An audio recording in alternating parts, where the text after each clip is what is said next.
रहमानिर्रहीम। अल्लाहुम्मा सल्लि अला सय्यिदना मौलाना मुहम्मद व अला आले सय्यिदना मौलाना मुहम्मद व बारिक वसल्लम। खुश आमदीद आप सबको हमारे यूट्यूब चैनल फनाफिल हक में। आज का मौजू है तसव्वुफ़ के मुताबिक कुरान के बारे में 10 हैरत अंगेज़ हक़ाइक़। कुरान शरीफ इस्लाम की मुक़द्दस किताब है, लेकिन सूफिया के नज़दीक कुरान शरीफ सिर्फ़ अहकाम, कवानीन या तारीख़ की किताब नहीं, बल्कि एक रूहानी समुंदर है जिसके हर लफ्ज़ में बेशुमार राज पोशीदा हैं। बड़े सूफ़ी बुज़ुर्ग जैसे हज़रत इब्न अरबी, हज़रत जलालुद्दीन रूमी और हज़रत अल-ग़ज़ाली का मानना था कि कुरान को सिर्फ पढ़ा नहीं जाता, बल्कि दिल से महसूस किया जाता है। आइए जानते हैं तसव्वुफ़ के मुताबिक कुरान शरीफ के बारे में 10 हैरत अंगेज़ हक़ाइक़। हकीकत नंबर 1, कुरान के ज़ाहिर और बातिनी मायने होते हैं। सूफिया के मुताबिक कुरान की हर आयत के 2 माने होते हैं, एक ज़ाहिरी मानी जो कवानीन और तालीमात बयान करता है, और दूसरा बातिनी मानी जो रूह को बेदार करता है।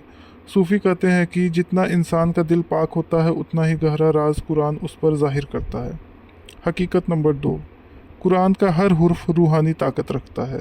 बहुत से सूफ़ी उलमा का अक़ीदा था कि कुरान का हर अरबी हुरूफ एक ख़ास रूहानी तासीर रखता है, ख़ास तौर पर वो पुरअसरार हुरूफ जैसे अलिफ लाम मीम, जिन्हें सूफिया खुदाई राज समझते हैं।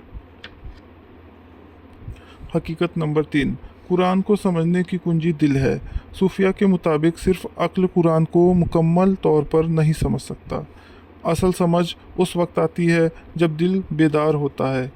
इसीलिए तसव्वुफ़ में दिल का पाकीज़गी, आजिज़ी और अल्लाह की याद पर बहुत ज़ोर दिया जाता है। हकीकत नंबर 4, कुरान इंसान की रूह का आईना है।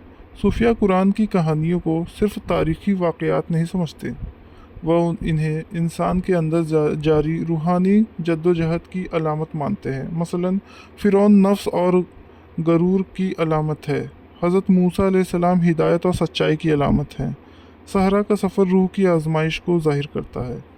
हकीकत नंबर 5, खामोशी कुरान की गहराई ज़ाहिर करती है। बहुत से सूफ़ी बुज़ुर्ग कुरान पढ़ने के बाद खामोशी इख्तियार करते थे। वो मानते थे कि हकीकी हिकमत खामोशी और गौर व फ़िक्र में ज़ाहिर होती है। तसव्वुफ़ में इस गौर व फ़िक्र को तफ़क्कुर कहा जाता है। हकीकत नंबर 6, मोहब्बत तसव्वुफ़ की बुनियाद है। तसव्वुफ़ का सबसे बड़ा पैगाम अल्लाह और उसके मखलूक से मोहब्बत करना है। सूफ़ी बुज़ुर्ग कुरान की बहुत सी आयत को मोहब्बत इलाही की दावत समझते थे। हज़रत जलालुद्दीन रूमी रहमतुल्लाह ने कुरान को इंसानियत के नाम खुदा का मोहब्बत भरा ख़त कहा था। हकीकत नंबर 7, ज़िक्र कुरान की समझ बढ़ाता है। ज़िक्र यानी अल्लाह को याद करना तसव्वुफ़ का अहम हिस्सा है। सूफ़ी लोग अल्लाह के नामों को बार बार दोहराते हैं। उनका अक़ीदा है कि इससे दिल रोशन होता है और कुरान की समझ गहरी होती है। हकीकत नंबर 8, कुछ आयत को रूहानी शिफा समझा जाता है। कई सूफ़ी रवायत में कुरान की मख़सूस आयत को सकून और रूहानी शिफा के लिए पढ़ा जाता है। सूफिया का मानना है कि अल्लाह के कलाम में दिल और रूह को सकून देने की ताकत मौजूद है। हकीकत नंबर 9, हज़रत मोहम्मद मुस्तफ़ा सल्लल्लाहु ताला अलैहि वसल्लम को चलता फिरता कुरान कहा जाता है।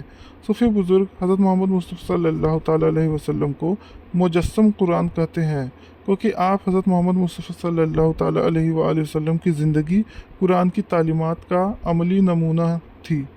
आप हज़रत मोहम्मद मुस्तफ़ा सल्लल्लाहु ताला अलैहि वसल्लम की रहमत, आजिज़ी और मोहब्बत को कुरान की हकीकी तफसीर समझा जाता है।